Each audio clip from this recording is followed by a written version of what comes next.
Hello everyone, is anyone here? This is my first time doing this, so excuse me for the any technical difficulties. Just gonna wait and see what happens here. If someone's waiting, I see one person is waiting, if you could just do a little say hello on the chat, just so I'm seeing that I'm getting the messages here.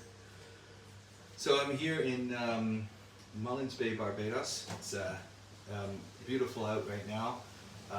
I know a lot of people back home in Halifax, Nova Scotia and Canada are envious of this weather. It's not like this at all there.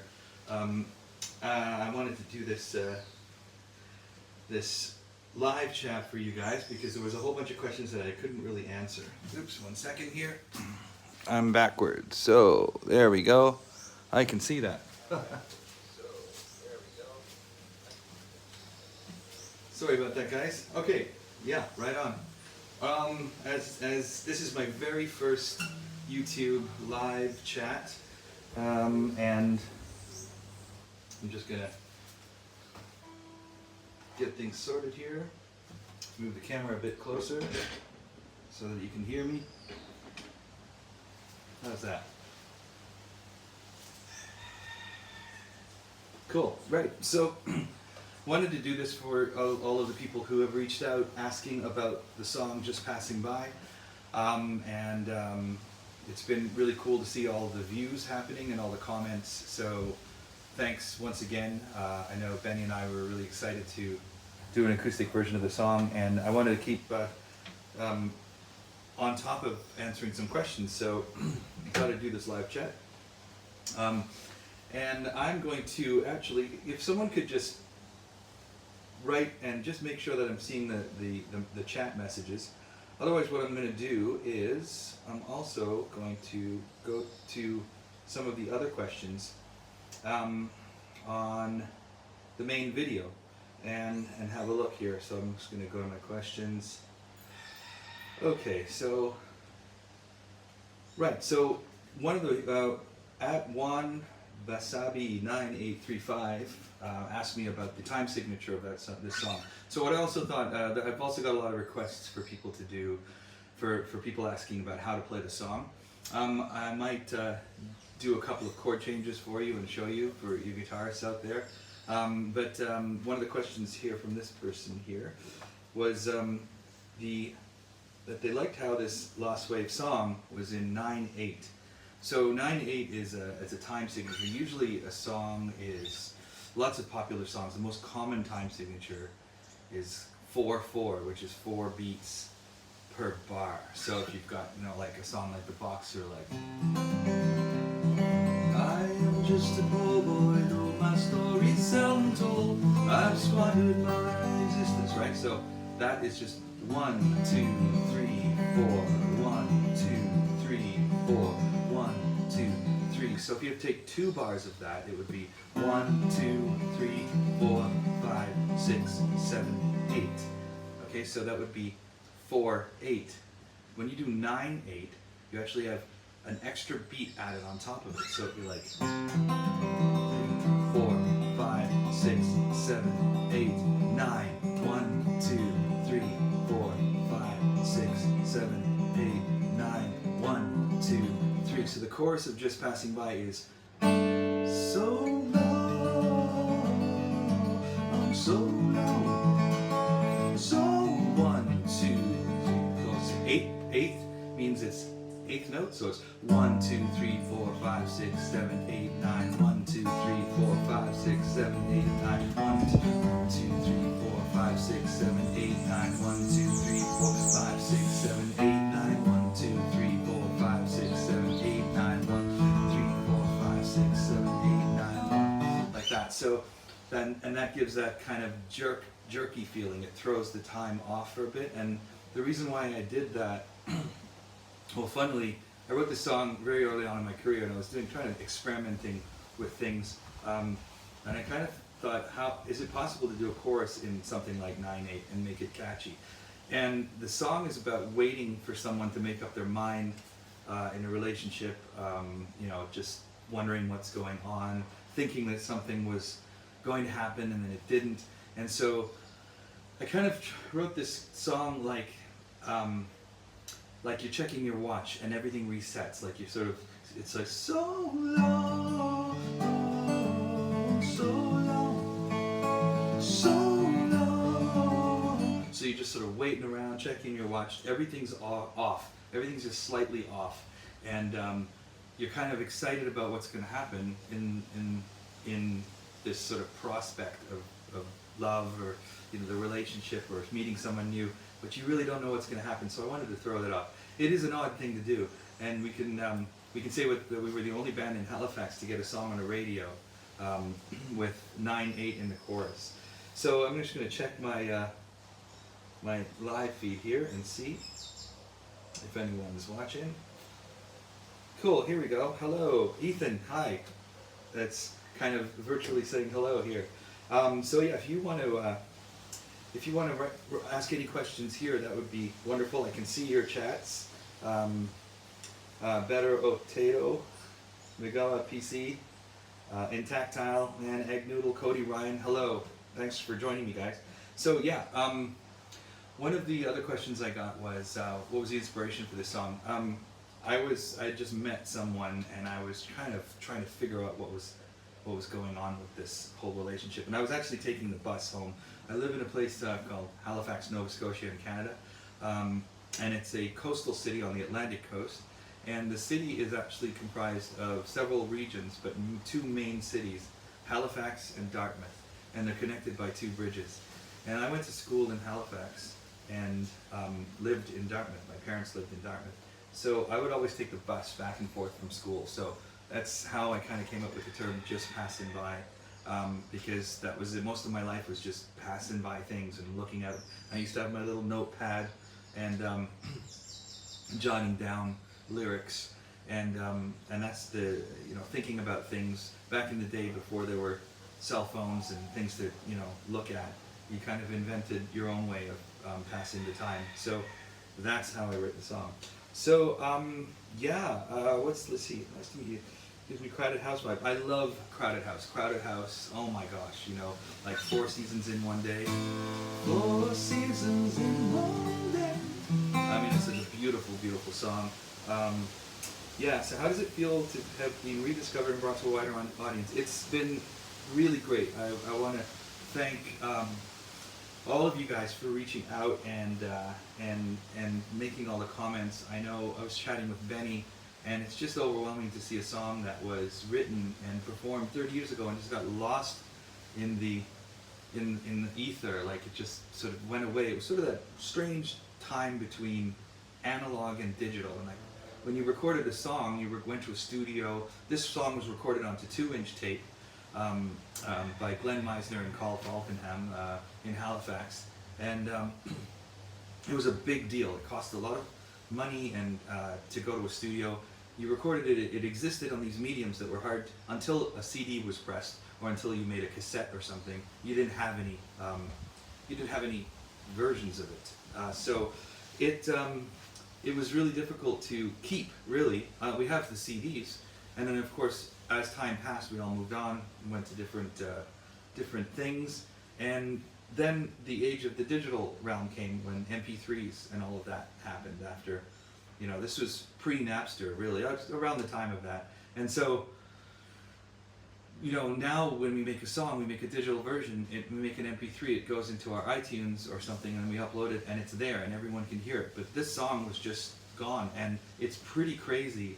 It's actually, I think about it so much that if Ethan's mother hadn't pressed record, or someone, whoever it was, I'm not sure, who pressed record on that little clip and saw me, that we wouldn't be talking right now. So I'm just going to check another thing. How did you find out that your song was a lost song? I got an email from Lee Rosevear, and he had mentioned that Chris Murphy from the band Sloan, who I knew from a distance, we were part of the scene. I've met him a few times, but he had recognized me in that clip and told a friend of his, who I believe might have been part of the Lost Wave community. So let's see. Servo asks, have you kept up with the other band members in recent years? Yeah, we've kept in touch quite a while. My brother, Shahab Ilyas, and I formed the band Mir in 1997, which was 3 years after this song was put out. And of course, my brother, I see him all the time. I worked with him doing film scores, and just I see my brother all the time. He now plays bass with Alan Doyle of the band Great Big Sea. He's got his own big career, and Shab, my brother, is actually on tour with him right now in I believe the western part of Canada. And Chris Church, the violin player, I keep in touch with now and then. I don't see him very often. Julian, the drummer, he's around in Halifax. He plays with a lot of bands.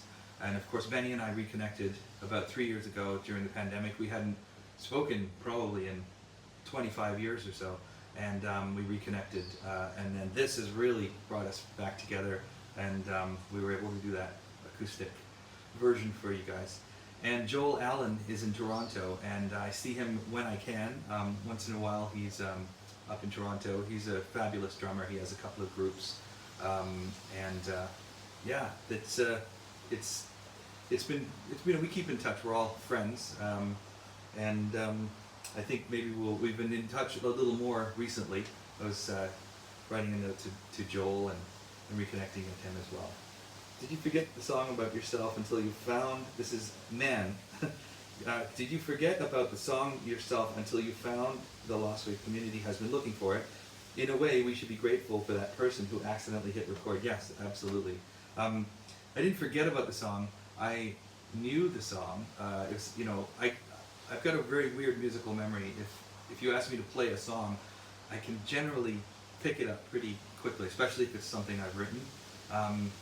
So I didn't forget about the song, but it kind of came out of the blue. I've been making a lot of music since then, and it's crazy that this particular song, which was the very first single that I was ever part of, that went out to radio or anything, and really, I think that time that got recorded, that little clip, the 3-second clip, I'm pretty sure that on the New Country Network was the only time it ever got played on that station.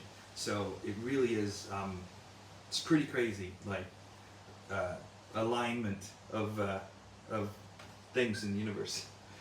So what happened to your other band? Okay, Mir, we performed quite extensively. That's how I met the people here in Barbados that I perform with. Mir was the backup band as well. We were the band for an artist from England who you will know for sure if you listen to 80s pop music. His name is Nick Van Eed, and he was the lead singer of the band Cutting Crew. He was that, oh, I just died in your arms tonight. It must have been something you said. I should have walked away. That guy, the guy that wrote the song. So Mir was his backup band and did his solo project called Grinning Souls. And he came to Barbados a long time ago, and we were his band, and we met up with JJ and the guys from the band Kite, and that's how I got this connection. So Mir played, we got signed in Germany to Warner Records in Germany. We put out a couple of albums, and around the time, we were toured probably 6 or 7 times, and all of that music is on Spotify, and I'll probably be doing some more uploads and maybe even an album stream when I get back home. Because it's cool to have people interested in listening to the music. I've been doing this for so long and trying to get on YouTube, get some viewership, so this is really, really rewarding. Let's see here. Another one. If you could play another instrument, what would it be? Well, I play guitar, of course bass, because bass sort of comes naturally to both bassists and guitarists. They kind of can swap. Piano, I play that. I do a lot of film scoring, film composition for movies and TV. So piano and keyboards is something that I can play quite well. I used to play clarinet when I was a little kid. So on the album Synesthesia, which is my solo album from 2013, I played the soprano saxophone. And I kind of dive into other stringed instruments, sitar and things like that, although I'm no expert at all. If I could wish to play another instrument, what would it be? You know, I think stringed instruments, as in violins, the fretless stringed instrument, cello, violin, bowed instruments, they're fascinating to me. I love just the whole world of that. I program and write for strings, for orchestra, but bowed instruments and brass instruments are gorgeous and beautiful sounding instruments and so versatile. I'd love to maybe one day learn how to play a few notes on the trumpet, but we'd leave it up to the experts really. So let's see, so down here, Jammy's New Adventures, have you considered a reunion with the members of Big Picture? We have considered it, we've talked about it. Some of us are in different places. I think it would be probably likely that we'll do a couple of songs here and there, just as satellites, and if we're all in one place, that would be really cool to do a little reunion of that. It's really neat to listen to all these songs again, and kind of, it's like a trip down amnesia lane, really. Let's see, here we go.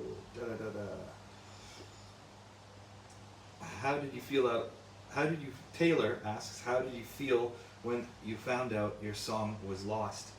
I never really thought of it as lost. I mean, I guess it did dawn on me that these songs, even for myself, when I put that album stream up of the whole Big Picture Just Passing By album, I had not heard some of those songs in 30 years. And when you hear music that you work really hard to create at the time, and then you don't hear it hear it for 3 decades later, it really is an emotional experience to listen to and think about how seriously you took those songs. So I guess all of those songs were lost, and now they're getting some streams on YouTube, so that's pretty cool. Has Big Picture ever played live before? Yes, we have. We did a tour across the country, and I believe Benny is trying to figure out how to we were one of the first bands to have it's called an interactive CD, and we actually took a video camera on a cross-Canada tour that we did, and it was, we played some cities all from Halifax all the way to Vancouver, and back, and there were some pretty crazy adventures, like running out of money and only having enough to have a pack of hot dogs and having to camp outside of Kenora, Ontario, and sitting around a campfire playing guitar, and then seeing a little fox standing there, a wild fox, just watching us, and he waited until we were all bored of him, and then as soon as we went back to playing songs around the campfire and just hanging out, he climbed up on the picnic table, grabbed our only pack of hot dogs, and took off. So anyway, there's a bunch of stories and a bunch of little videos of stuff like that, and I know Benny is trying to figure out a way of ripping that, because we've never seen it in 30 years, and so that was an interactive CD on the second album, Under the Bird Bath. I'm not sure if there's anyone else here. Let's see. Best instrument, Edgy Man says, the best instrument in your opinion. Wow, that's very, very hard. I'd have to say the drums. That was the first instrument I learned how to play. The drums are the foundation of everything. They're the walls, the bass and the drums. Without that, we have nothing else. To me, I love guitar, of course, and that's why I kind of got into the whole percussive guitar, where I'm playing the kick drum here and the snare here. So I'm playing.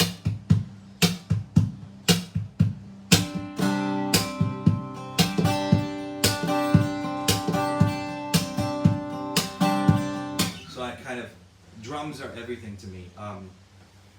I think, I don't know if it's because it's the first instrument I learned, but it's also, they're so essential. Rhythm is something that goes back, hundreds of thousands of years that humans have been hitting, percussion, was the first thing we did. And so I think drums are my favorite if I had to choose one. Because you can have rhythm without melody, but you can't have melody without rhythm. So, it's kind of it's like the top of the triangle, the pyramid for me. Since finding out, Better Otato says, my question is, since finding out about the Lost Wave community, have you listened to any other songs people looking for. Yes, I did. I kind of took a little quick, because this happened the Thursday before. The next week we were leaving, and I was getting all my stuff together to come down here. So I took a quick listen to a couple of the other songs, and some of them are pretty cool. There's some really cool vibes in there. I don't remember the names of them, but the next time I do a Q&A, I'll have a listen to a couple more and see. There's, I know it was EKT or something. There was something. I think that might be it. So maybe what I'll do is I will end the stream soon, and unless anyone has other questions. Okay, here we go. EKT, there you go. Do you know the last song? That's the one. Ulterior Motives. Have I recognized it? No, I haven't, unfortunately. But I'm going to keep checking back, because I have looked. I've been in the music industry for 30 years now, so you never know. There may be something that I could help out with and help out someone else to get discovered. It's super cool what you guys do, because so much music is lost out there, and it's a very difficult road to create music, and only very few people get in the door of the record companies, and they're the ones that really distribute music widely. Until recently, when YouTube and all of that had came out. So now we can get online, but still, to reach the audiences, you kind of sometimes need some sort of viral thing or a little event like this. Finding music that is out there, there could be some brilliant music. I've always thought when I've created stuff, when I've been proud of something, I just wonder how many other people around the world are doing exactly what I'm doing, and having their music unheard. So this, even in a small way, is wonderful. Let's say here, man, his question is, if it comes down to it, would you and Big Picture be interested in playing for a Lost Music Festival if it ever happens, assuming enough lost music is finally found? Well, of course, absolutely. At least members of us, for sure. As I said, a lot of us are in different geographical locations, but yeah, if there was a festival, that would be pretty cool. Because there seems to be quite a big community, and if there was a festival, that would be really neat. Because someone who had a good friend of mine, he had a professor in university, and he had a really great quote, and it's people don't know what they like what they know. And I thought that was always a really profound saying, and it's so true. So when people share, and when record companies or media companies share music or artists, then people know it, and then they can like it or not like it. But until it's known, people don't know. Let's see here. Have Big Picture made any other songs? This is from Taylor. Absolutely. The Green album, that album was made by Warner, a subsidiary of Warner Music in Canada. So I could stream it. It's on YouTube.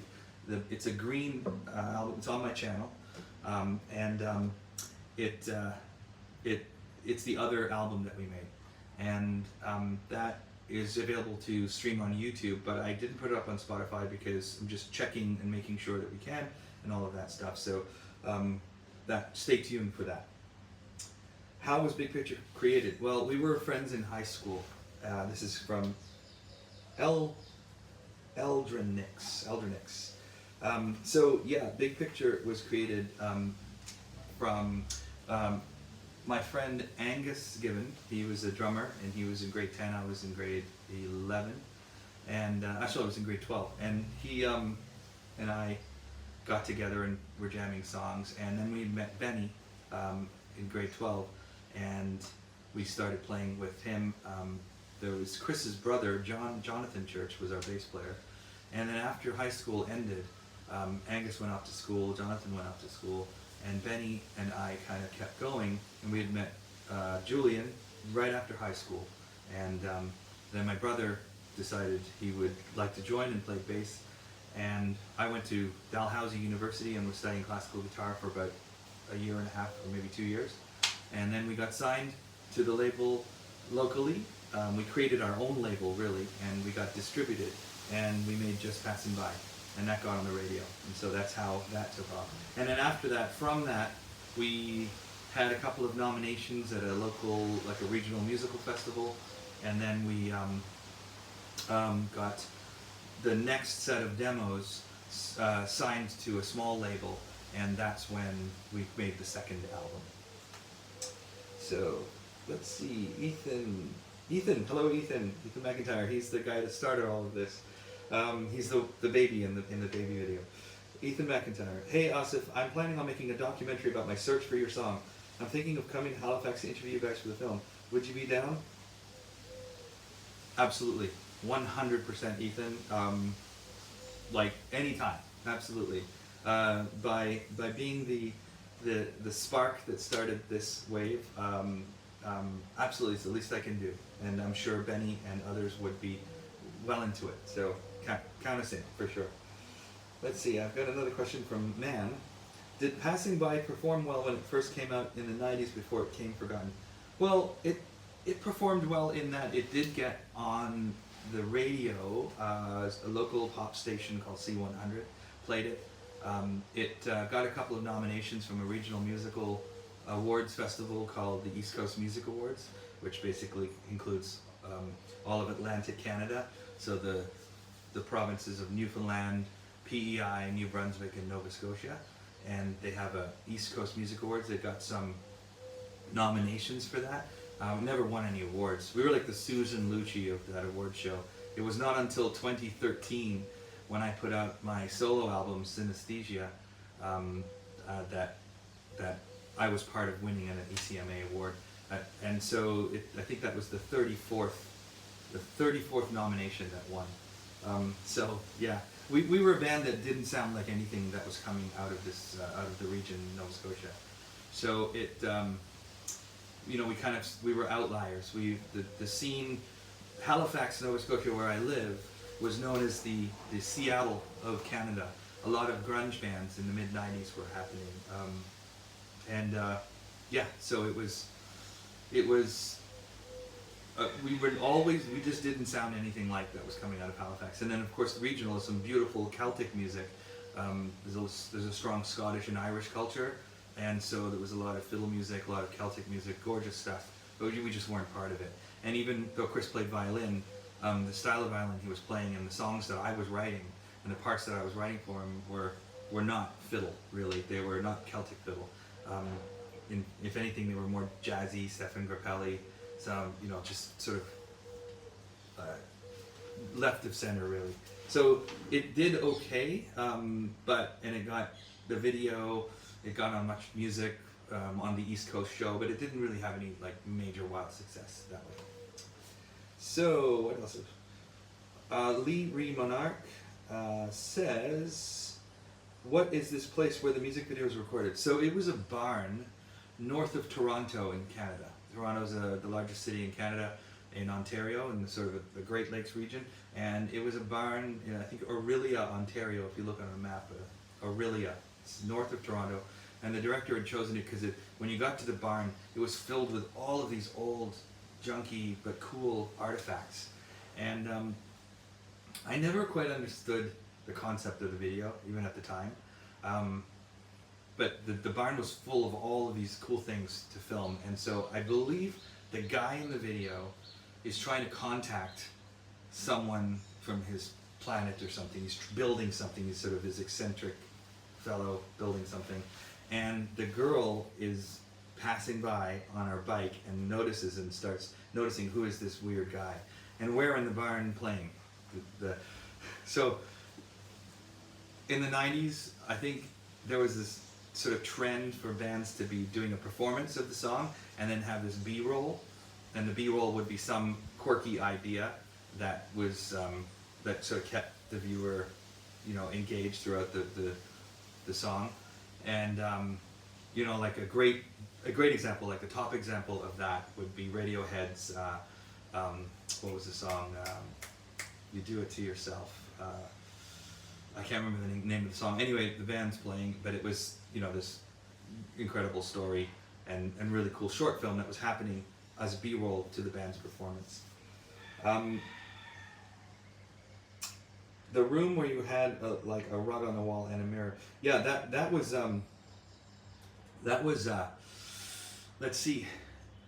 There were sort of several compartments to this big barn, and all sorts of, things hanging all over the place. In fact, Julian, the drummer, still has an old change machine, like the change machine that you put, when you get on a bus, like back in the day when you had to put the change in the bus. He actually, he was able to take that, and he still has it, I believe.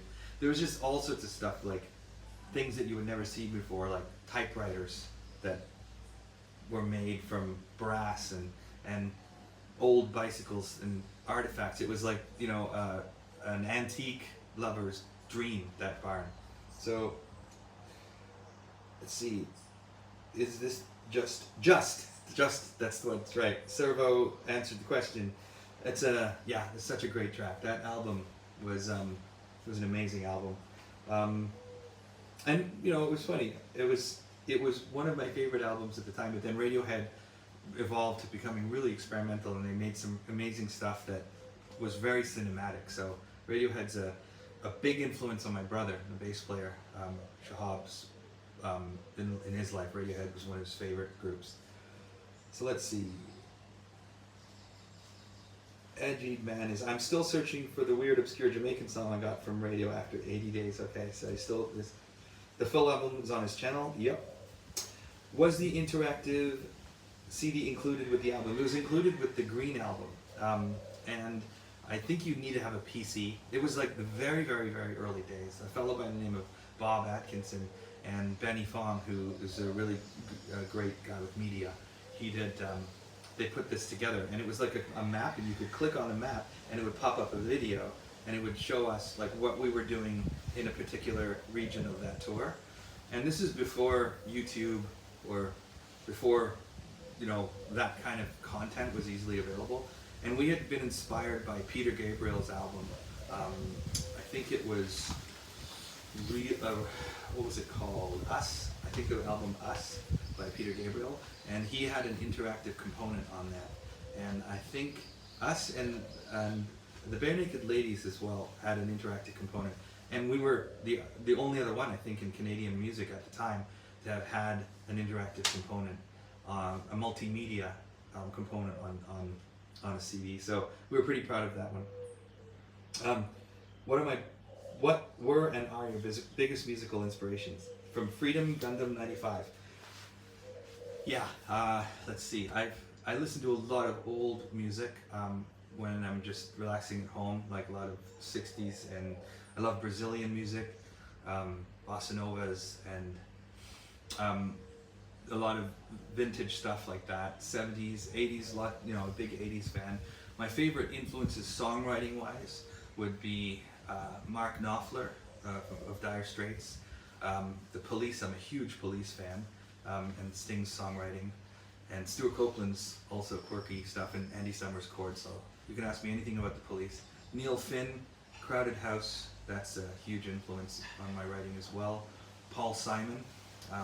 In fact, on Just Passing By, the album, there's a lot of Paul Simon things, and I know I mentioned once on one of the comments that I wasn't proud of the lyrics to Just Passing By, and they're fine. Like, I've come a long way with lyric writing, but one of the things I was trying to do on that album was trying to be like Paul Simon.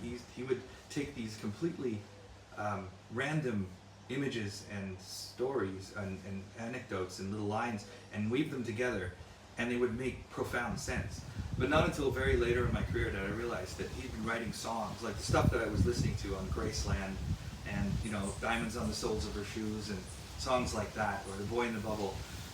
Some of those lyrics were born of 30 or 40 years of songwriting. So me as a fledgling songwriter who had only been writing for a year or two, trying to do that. That's why when I look back at that, I look at my lyrics and go, oh, that one doesn't make sense at all. And so if you want to hear some of my other material, it's on Spotify. It's either my name, Asif Ilyas, or Mir, M-I-R. It was named after the Russian space station. So I'm thinking of other influences, lots of classical music, Um, let's see. My favorite artist of the last the last 10, 15 years, I was a very early adopter of Kevin Parker's music from Tame Impala. I think he's probably the most brilliant songwriter, in my opinion, of the last 10, 15 years. By far. That's I know people can debate me on that, but he's just brilliant. He plucks songs from the heavens. He's just unbelievable arranger and original writer. I like the Bee Gees, Barry Gibb, you know, unbelievable songwriter. In terms of Kate Bush, absolutely. I'm a huge Bjork fan. All of them, any writer that really has a way of painting an image and weaving it in with the chords and the melody, I just love it. So. Mac DeMarco, I know his stuff. I don't know a lot of it. My kids know his stuff as well, but I don't know enough of it to really comment on it. Let's see. Do you still have a big picture shirt? The big picture shirt. Oh, you mean the one? There's one with a rocket on it. I think a friend of mine has it, but I don't have any of the big picture shirts anymore. Let's see. Do I have cassettes of the songs? You need to buy it. You know what? I think my parents might have an old box, dusty box in their basement with some cassettes in it. And if you private message me or send me a note, I'll somehow get that to you. Yeah, the one with the rocket one. This is Ralph S. Music. That was actually that rocket. Benny had drew that rocket. It was inspired by the Tintin rocket from Destination Moon. I'm a huge Tintin fan. Like a long time when I was a kid, I used to read all the Tintin comics, and it's been translated into like 80 languages around the world. So it was big for people who grew up in England, Sri Lanka, whatever. So, do I have the interactive CD anymore or not? I don't have a copy, but I believe someone in Japan contacted Benny, and she said that she might be able to send it to us. And I think there's one floating around that Benny is definitely using to try and get that interactive component off of it right now. You have a copy of the Green Album, Ralph S. Music Archive. That's awesome. So if you have a PC, I still think if you have a PC and you can use a Windows 98 emulator, you can actually watch that. I believe that's the way you need to do it. It needs to be opened via Windows 98 through a CD-ROM, which is probably quite a complicated thing to do. It arrived 2 days ago. Oh, no way, that's cool.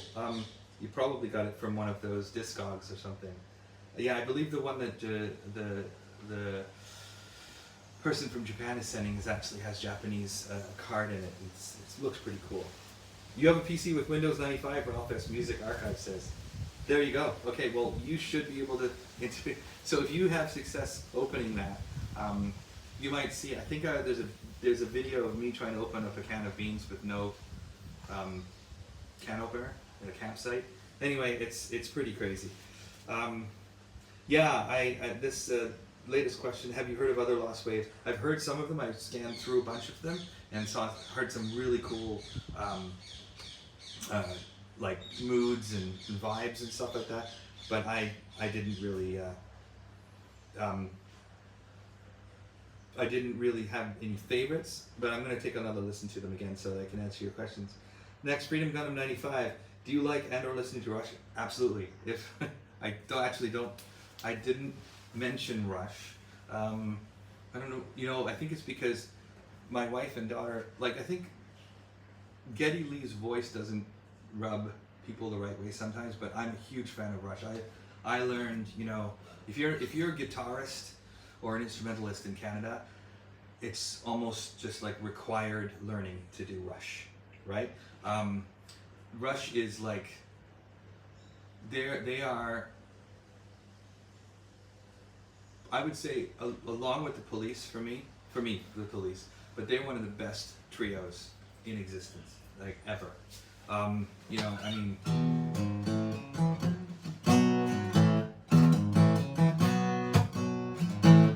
and I actually do a percussive guitar version of Subdivisions, which is a great track.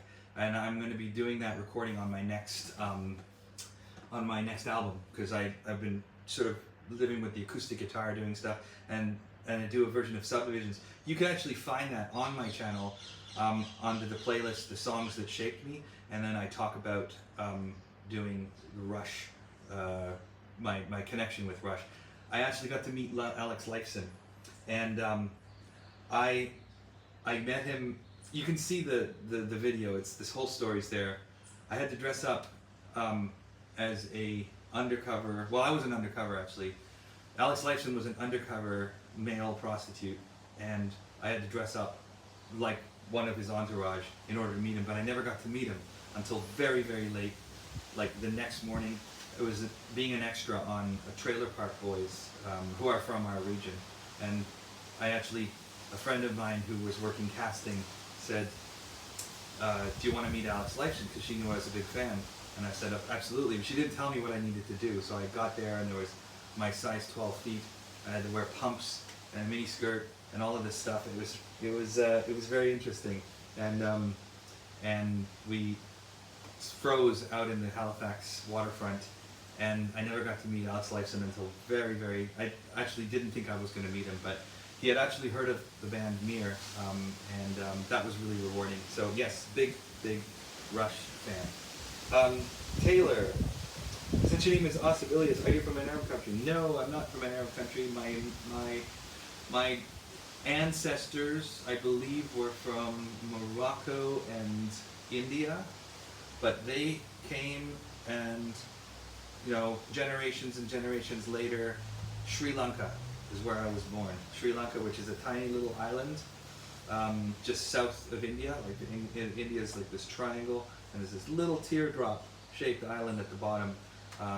Very different, distinct culture from India, but it's part of the Indian subcontinent, and that's where I was born. Born in the hill country, Badula. And my parents, generations upon generations back, came from North Africa and India. And that's, my mom, I think, fell in love with the name Asif because her sister lived in Pakistan, and it was a popular name there. And Ilyas, I believe, is sort of Mediterranean. So I'm a bit of a mix, but my family was from Sri Lanka for generations, and I was born there. So, my goodness, I've done this for 42 minutes.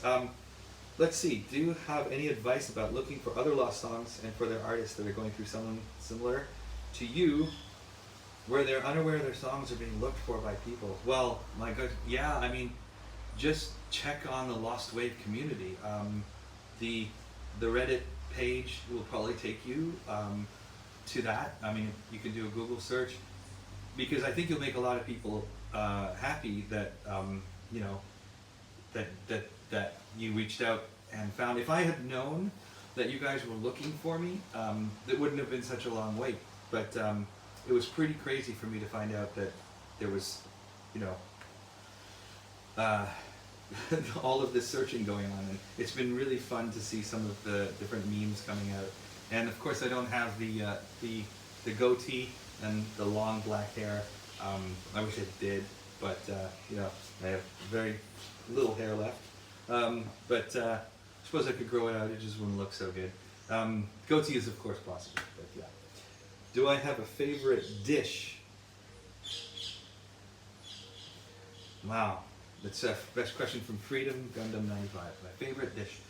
My favorite meal is my mom's chicken curry with dal, which is like a lentil. So like a lentil kind of puree and rice. What else? Oh goodness, Sri Lankan food is pretty good. I love sushi. Sushi's great, but my favorite dish would probably be that. And my wife's actually learned to make really great Sri Lankan food, so I'm very lucky she embraced that, and I cook as well. But yeah, so what's my favorite music from the group? Of the songs on Just Passin'By, the album, I think my favorite tracks are probably Memory Dance and Sweetwater, 1 and 2. Um, they were. I love the drumming on that, on that, on that, on those tracks. Joel Allen was just incredible timekeeper, and he was very lyrical in the way he played. And Memory Dance is in the key in the time signature of 6/8, so it's got that real kind of driving feel. And Sweetwater has just a really amazing groove to it. So again, drums being my favorite. Those be the two songs from there. On the Green album, for Big Picture, my favorite songs were probably The Last Time. I was proud of writing that song. It was kind of a sad song because it's about breaking up, and I didn't know, but imminently after that album we were going to disband. And so when I listen to that song, it's a bit emotional because I'm actually singing it, and Benny and I are singing it as a duet, and it's called The Last Time. And if you're subscribed, and again, if for all of you have subscribed, I'm really appreciative because I made the 1,000 mark that I wasn't able to reach for the longest time. So thanks to you guys, I'm now there, and just need my watch hours up, and I keep growing. So I'm going to do more content. But that Under the Birdbath album is streaming, and The Last Time is on there. Also from that album, there was a song called Spaceman that I liked. We played that actually for a part of a Symphony Nova Scotia concert. That was one of the last big shows that Big Picture ever did. So those two songs on that album. And then of course I've got a whole bunch of favorites in my own, in Mir's catalog and my own catalog, but we'll talk about it another time. How did I get into music? From on_range, a user. How did I get into music? I've been playing music since I was tiny, but for the longest time I wanted to be a pilot. I love airplanes. I'm still get excited when I go on flights even now, even though air travel is so frustrating sometimes. But I love airplanes, and I wanted to be a pilot. But I always played guitar. So I played ukulele, and then my dad got me a guitar from a yard sale, a garage sale, I suppose. And then I started playing that, and I fell in love with the Police. I learned Message in a Bottle. It was one of the first songs I learned, and I was hooked, completely hooked on that. And I was in some choirs, and my parents were huge vinyl hounds. My dad used to go to these yard sales and pick up these milk crates full of albums, and then we'd listen to them. And he and my mom introduced me to a ton of music, and music was always playing in our house, always. There was never music not playing. And so that helped. And it was in grade 12 when a friend of mine's dad convinced me to try out for music. He said, "You've got a knack for it, have you thought about doing music?" And so then I switched my course from wanting to be a pilot to doing music. Taylor asked, "What are you doing with your life now?" Well, I'm still a musician. I'm here performing. We performed last night down just past Holetown, Barbados, and it was a really beautiful spot overlooking the ocean. Played with the band Kite. I was playing electric guitar, and we were doing a whole bunch of it was a tribute to bands from the USA. So a lot of 80s bands and 90s bands from the USA. And I sat in with them, and it was super fun. I'll be playing again this Friday if anyone happens to be in Barbados, playing at the Sea Shed in Mullins, and then in Speightstown, we'll be playing at Pier 1, which is in Port St. Charles. And I'm making music. I'm going to be putting out an album in, I would say probably late spring, early summer. I'm going to be doing some videos of arrangements that are done for percussive guitar, and then I'll be releasing them one by one, and then they'll be compiled into an album called Echoes. And you'll find everything on this channel, so please subscribe and hit the notification bell. I don't do enough uploading. That's probably the main reason I haven't gotten very many subscribers. So your energy and your enthusiasm is totally inspired me to create more stuff and share the stuff with you. So thanks to everyone. Are you into video games? Yes, absolutely. I used to play video games on the Commodore 64 back in the 80s, Then the Atari ST, played Dungeon Master like too much. Then when, you know, Baldur's Gate, and then, my goodness, IGI, spent hours on that, and just some Porsche Unleashed, more adventure games, like, and then I really got into the Uncharted series. Like that, as far as I'm concerned, that was one of the best series of games that ever. And Skyrim, you know, lots of fantasy stuff. I'm a huge Tolkien fan. Hence the, you can see here, there's a leaf of Lorien right there. So yeah, I love all that stuff. I just find video games fascinating, and they've come such a long way. And I'm so excited to see what's coming, because the graphics are just getting absolutely insane. Am I into military aviation? I was actually, until I found out that I'd be too tall to fly F-16s, and besides, Canada doesn't have F-16s. I think if you were a kid in the 80s and you were into airplanes and you saw Top Gun, I mean, military aviation was just, you know, it was just like totally inspiring. That was the Tomcat. Yeah, I mean, I always kind of liked airliners because they represented taking you places, but the power, the technology that was in military aviation, and I did radio control planes as well, like just for fun, like since I was a kid, and so I've hung around a lot of people who are really into military planes, and they have models of, you know, F-18s or Spitfires, and you know, Thundercat, like what are they called, Hellcats, and Thundercat's the artist. You should check him out. Incredible bass player. Yeah, so military aviation, I know a lot about it, but it's sort of just general. And I do like general aviation a lot, and a lot of people, it's an unsung hero of the aviation world. Where's the Parker, Ken Okada says, where's the Parker Fly guitar? It got traded in. At the time, I remember the Parker Fly, around the grunge era, I think I got made fun of it a bunch of times as well. It's a very prog rock, kind of a very avant-garde guitar, and at the time it was just like young and silly. I should have kept that guitar because it wasn't the coolest guitar to have, but it's so cool. It's a great guitar. The neck was absolutely incredible on it, and it was well ahead of its time. You know, there's a lot of really neat